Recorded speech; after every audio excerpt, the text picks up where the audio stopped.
With loaded weapons, covered faces, and determined spirits, these men set off to work. Their business, drug smuggling.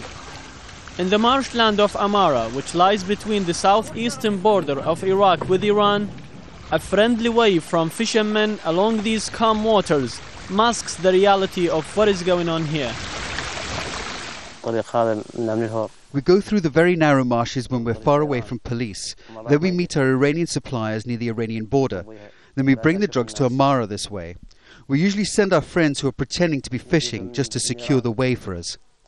Iranian anti-drug officials estimate 8,200 tons of drugs are produced in Afghanistan every year, and 2,500 tons of that enters Iran, where 500 tons are consumed and another 500 confiscated by police.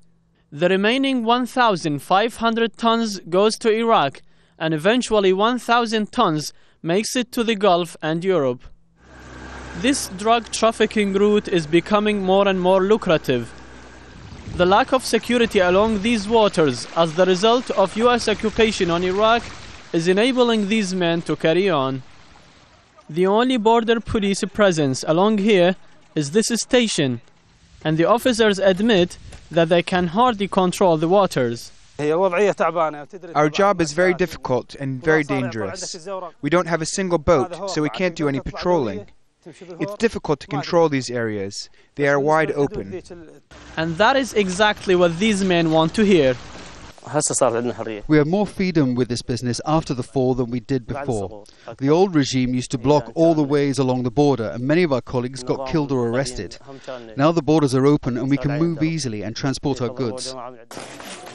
Dr. Ali Mahmoud is with the Amara Anti-Drug Association and one of the few officials trying to tackle the problem. Unfortunately, Iraq is now considered a drug exporting country in huge quantities. This is caused by the security situation in Iraq. The laws are not strongly enforced by authorities against smugglers. Drugs are a lucrative business these days, and smugglers are wary about showing their goods. But even these smugglers say they would quit this business if there was a real financial alternative. I'm 40 years old and I have 5 children. Yet I have no other job other than smuggling. If the government was helping us in getting jobs, then I could quit smuggling, but they don't.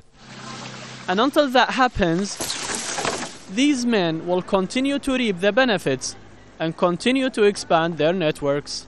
Mosab, Jasim, Al Jazeera.